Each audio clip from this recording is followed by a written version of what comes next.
The Queen's Gambit starts after the moves d4, d5, and now we play this move pawn to c4. With this move, we're actually allowing black to win a pawn, at least temporarily, and hence the name Queen's Gambit. Now, in order to understand why the Queen's Gambit is the most popular opening in 1d4 positions, we need to understand the importance of the center in chess. Because the center is so important, if black captures this pawn, white is allowed to build up a pawn center. And even if white plays a move like pawn to e3, white still has a better control of the central files. The reason for this is that by attracting black's pawn to the c file, white ends up with 2 pawns on the central e and d files, whereas black only has 1. So really, in order to understand the Queen's Gambit, all we need to understand is that it's an attack on the center, and it's saying, I will give 1 pawn to my opponent temporarily. Hopefully, I will then recapture that pawn, and in the end, I'll emerge with a better grip on the center. And we can actually see that these ideas are relevant in other variations, and not just when black captures the pawn. For example, let's say that black makes a common beginner's mistake of knight to f6. By playing in this way, white can now capture this pawn, and we can see that after knight takes pawn, we once again have established a 2 versus 1 advantage in the center. In addition to this, the reason why this move is really not very good is because white can play e4, so not only do we have the center, but we're pushing back black's knight, moving that knight around, and in so doing, we're actually gaining time. So we have central advantage and time advantage, which are 2 of the core advantages that we try to grab straight out of the opening. But even if black decides, you know what, I'm not going to play like this, but instead defend the pawn, then in these situations, after an eventual capture of this pawn, we are still going to emerge with 2 pawns versus 1. And, well, in the video later on, we will discuss positions like these ones in more depth. So that's it, really. That's all that you need to know in order to understand why the Queen's Gambit has become very, very popular. The logic of it is to make a push for the center from the get-go. Now, let's dive into a breakdown of black's 3 most common replies against the Queen's Gambit and see how we should play against each one of them. Okay, so we're back at the starting position of the Queen's Gambit, and there are 3 major replies. They're the most popular replies. They're considered the most serious replies. They're not the only replies. For example, one move that I want to let you guys know we won't be covering in this video is the move knight to c6. This is the so-called Shigorin defense, and it's a tricky move. At some point, you will need to learn this move, but for now, we're going to be talking about 3 options. The first one is if black captures the pawn. This move is imaginatively called the Queen's Gambit accepted, and black can, instead of playing this move, play the move pawn to e6 instead, and this is the so-called Queen's Gambit decline, right? So in one case, black accepts the pawn, in the other, black declines the pawn. Now, there is another way in which black can decline the gambit, and that is with the move pawn to c6, and this is the so-called Slav defense. So between these 3 moves, that covers about 80-85% of the total responses that black can actually play against you. In other words, if you play 100 games, you can expect that about 85 of them will be one of these 3 moves. So it has you pretty well covered. Now, the first one that we're going to talk about is what to do against this pawn capture. Now, the most aggressive continuation is probably the move pawn to e4. Why is it the most aggressive? Well, it is the most ambitious in the sense that it grabs full control of the center. And, of course, if white had another move, white would capture this pawn and be incredibly happy. A brilliant center, a recovery of the pawn. But there is a catch to playing in this way. And the catch is that when you put the pawns out so ambitiously, black can actually start to strike at these pawns with moves like knight f6 or knight c6, and the pawns are not very well defended. And that's not to mention the possibility of e5 or c5 looking to gambit a pawn back, leveraging the fact that, hey, black is up a pawn, so they can afford to be a little bit more creative, let's say, with their pawn pushing. Now, because of all of this, I don't think it's such a beginner-friendly approach to the Queen's Gambit. So we're going to play in a different way. In this position, I recommend the move pawn to e3. Now, after pawn to e3, we are threatening to recover the pawn, and we will have a nice advantage with that 2 pawns in the center. We can later on look to push with e4 once we're more ready. So this more conservative approach is usually met by a move like knight to f6, black develops. But first of all, we should understand what happens if black tries to defend the pawn. As you can see, there's a question mark, which is the computer telling you this is not a good move. But why is it not a good move? Well, the key thing to remember here is the move pawn to a4. In this way, we're trying to break down this pawn structure, and we have a really lovely benefit of tactics in this position, where the tactics are simply favoring us. If black, for example, tries to defend with a6, we can win this pawn, and if black tries to recapture, well, they actually lose this rook on a8. So this is a common trap. Every once in a while, you'll catch out an opponent in exactly this fashion, so it'll be an easy win. But a less easy win, but still pretty easy, is this move pawn to c6. Now, pawn to c6, this is actually a beautiful thing that you want to see, because when you see this move, you'll win almost all your games near instantly. The reason for this is because black is signaling their intention to recapture this pawn, right? So they want pawn takes, and now they just want to recapture. And they're saying, I'll hang on to the pawn. And they do hang on to the pawn, but after queen f3, unfortunately for them, they're actually losing this rook. Well, it's not technically true that they're losing the rook, because they can save the rook by sacrificing the knight on c6. But after queen takes knight, well, black can play something like bishop d7, and you will just retreat with the queen, and you're up a full piece. Well, maybe a piece for a pawn, but certainly completely winning. So this is one of the most important traps, and one of the reasons I think that as a beginner or early intermediate player, it makes a lot of sense to play e3. Not only are you more conservative in the center, but also if black tries to defend the pawn, then you often catch them out. Notice if you had put the pawn on e4, the queen f3 idea would simply not exist. So how should black actually...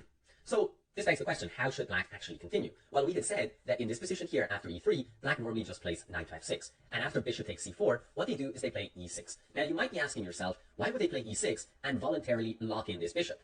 Well, that's a great question. It turns out that the old variation was actually this move bishop to f5. But what people started to realize is that after white plays natural moves like knight c3, knight f3, castle, maybe queen e2 or rook e1, natural development, at some point later on, white can play the move e4 and target that bishop with a gain of space. And so for this reason, black started to realize that this is not the best setup. So don't worry if they put the bishop out there, just develop naturally and eventually play for e4, gaining time against their bishop. So what they realized instead is that they should play e6. And what they will do with their bishop is that they will eventually look to expand on the queen side and place the bishop on the long diagonal.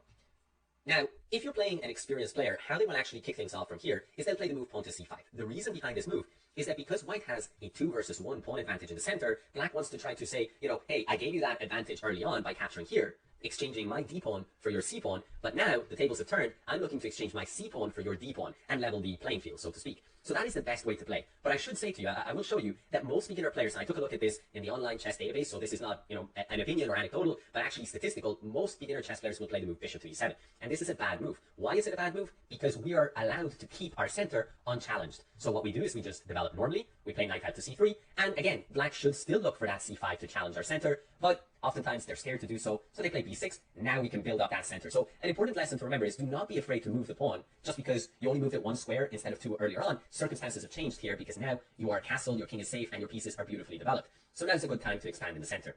Now, black plays the move bishop to b7, targeting this pawn here with 2 pieces, and we can see how quickly black gets into trouble. Queen e2, just defending the pawn, knight e7, and e5. So this is a nice thing to understand, that we're often going to be looking for this e5 move if they allow us. The knight now is forced between some really poor choice of squares. The reason why it's a poor choice is because this one here is going back to the first rank. That's a terrible idea, and from there, if you picture the knight there, it has no forward jumps. Here or here, it's too vulnerable to attacks from our pieces. And so really, they only have this square as a kind of decent option. But now we move on to the world of pawn structures. We can actually take here, and as a result of a series of exchanges, we get a favorable structural change. So what does that mean? Well, it means that the pawn structure has actually changed. If you look back here, we can see black had 3 pawns on the queen side, and then 4 pawns here on the king side.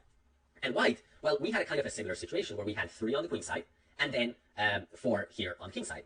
So we had a 4 versus 4 on the king side. But notice, once this happens, we now have a situation where we are left with 4 versus 3 on the king side. That's really dangerous for black, because eventually in the future, we can look to move this knight and push this pawn up and create serious problems for the black king. So that's a topic for to cover in depth in another video. Let me know if you'd like me to cover pawn structures. I think it's a really important topic in chess. But yeah, for now, we'll just say that this 4 versus 3 is good for white. So we can see that if black doesn't challenge our center, they get into serious trouble very quickly. Okay, so this has all started with this wrong approach from beginners where they play the move bishop to e7. The best move instead is pawn to c5, targeting our center. And what should we do here? Well, we simply castle.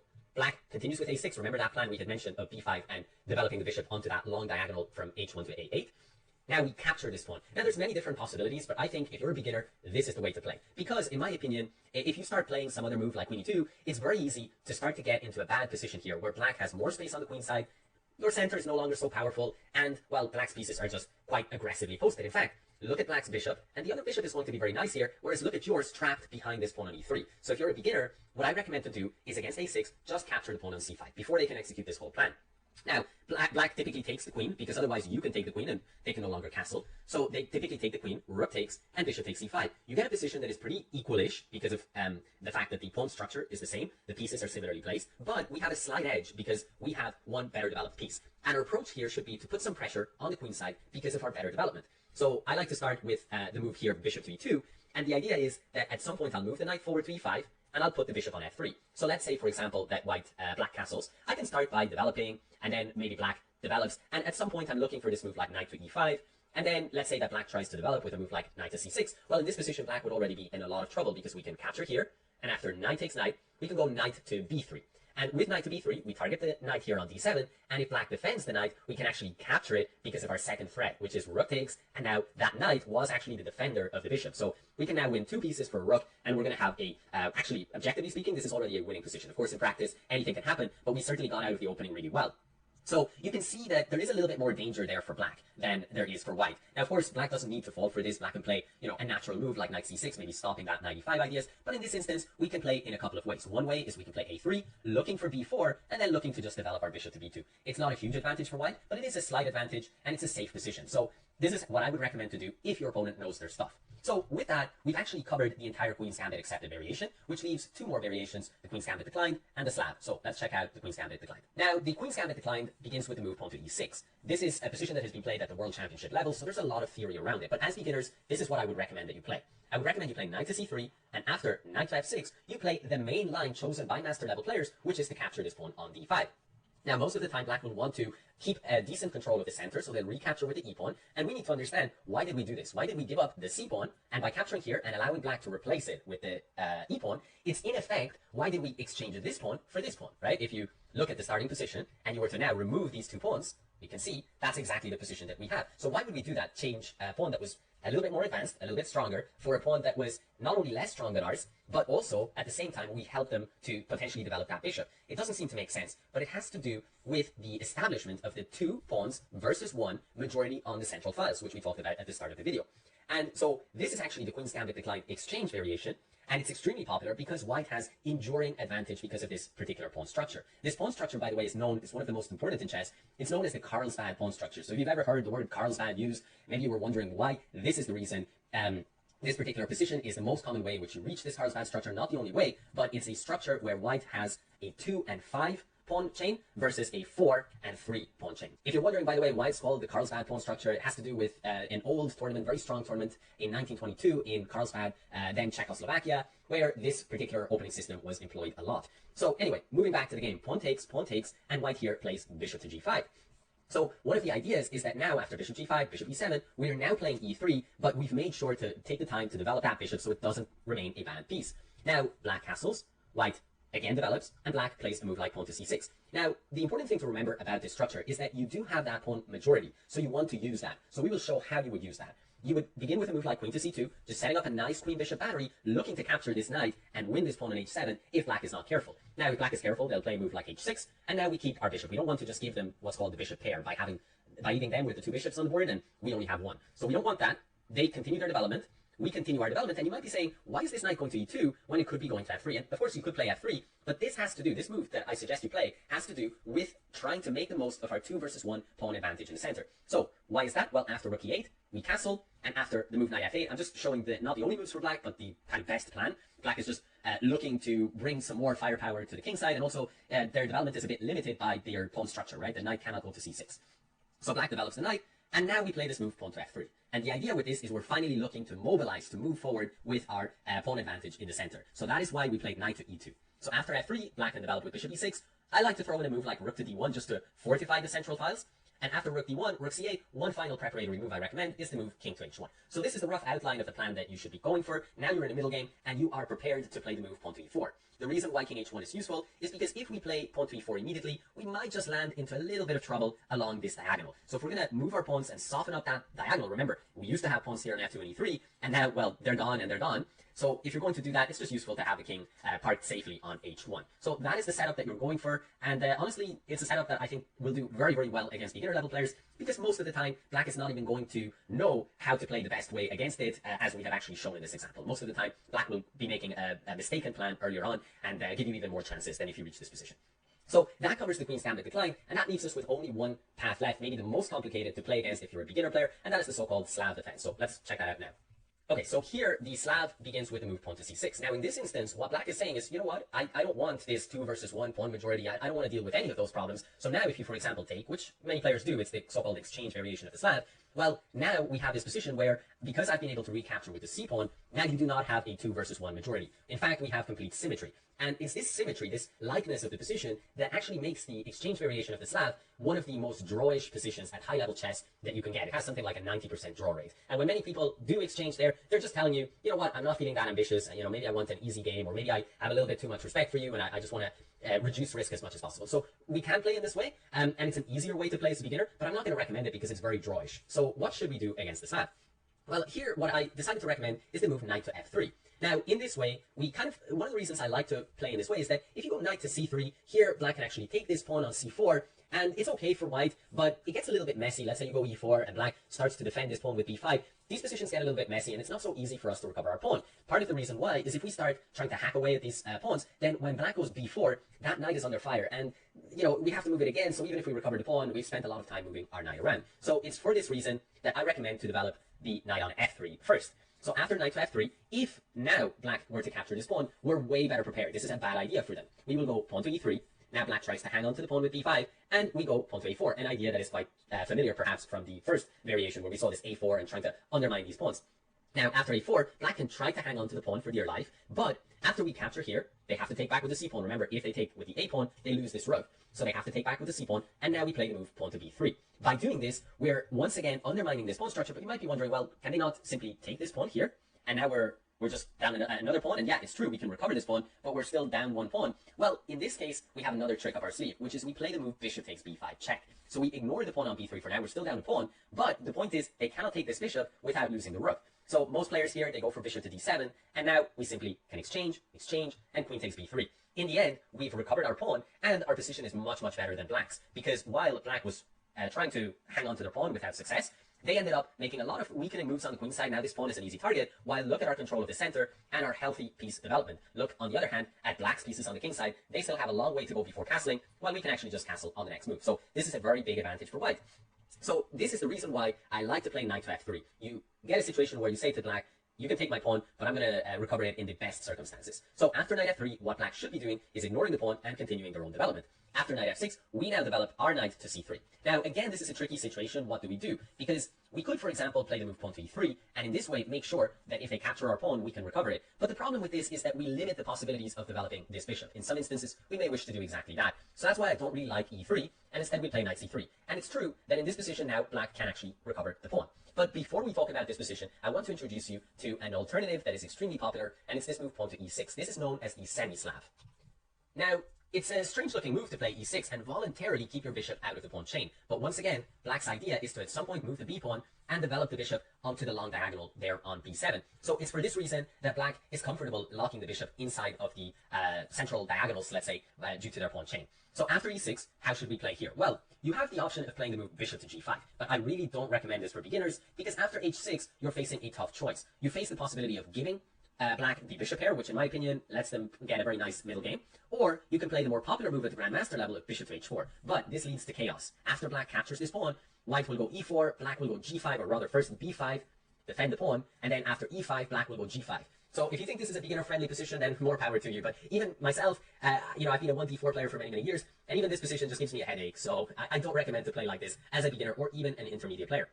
So because of this, we're going to play a little bit more quietly, and we're going to play e3. Now, against e3, black will develop, we can develop, black develops, and we can just quietly develop our pieces, bringing them to the best squares. And the idea is that at some point we'll play b3, and we'll just get that bishop out onto b2. So you might end up with a similar-ish position to your opponent like this, with castle, queen e7, and black is looking at some c5 ideas and some e5 ideas. In the meantime, what is our own plan? Well, we are simply bringing all of our pieces to the most natural squares and waiting for black to be the one to strike. Why is black going to be the one to strike? Well, because if black does nothing, sooner or later we can advance with e4. So if black wants to try to have a proper fight in the middle game, what they need to do is they need to contest our better pawn center. So they will play the move pawn to c5.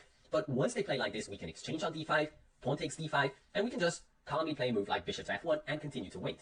And the idea, once again, boils down to pawn structures. The idea is that in this position, if black just does absolutely nothing, let's say something like rook e8, we can actually just play g3, let's say black plays a move like h6, we can just play bishop g2, and we can get this very comfortable position, very safe position, and all the time be threatening the possibility at the right moment to capture on c5 and open up lines of attack against this pawn here on d5.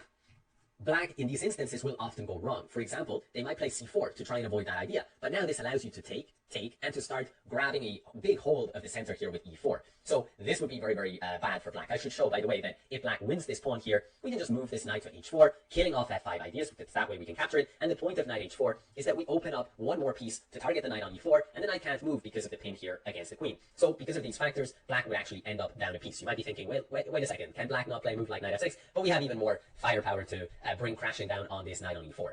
So it's for this reason that black can get into very, very fast trouble if they play a move like pawn to c4. But sometimes they don't want to deal with this, so they play pawn to d4, pawn takes d4. But again here, that brings our knight to d4, and black is left with what's known as an IQP, an isolated queen's pawn. So this position is once again very nice for white. Not only do we have a lot of long-term pressure on the pawn, but we can also put the knight out to f5. So with this, we've talked about the so-called semi-Slav. You have to be patient against it, but if you're patient, you do have a little bit of an edge because of your better central control. So what happens if instead of the semi-Slav here with the move pawn to e6, what happens if black captures the pawn on c4? Well, in this instance, black's idea is to play the move b5. Now, you could just continue with a move like e4, let them play b5, but I don't really like that. I don't like going down one pawn and trying to, claim that I have enough of an edge in the center to make up for it. So instead, I like to just kill off those ideas and play a4.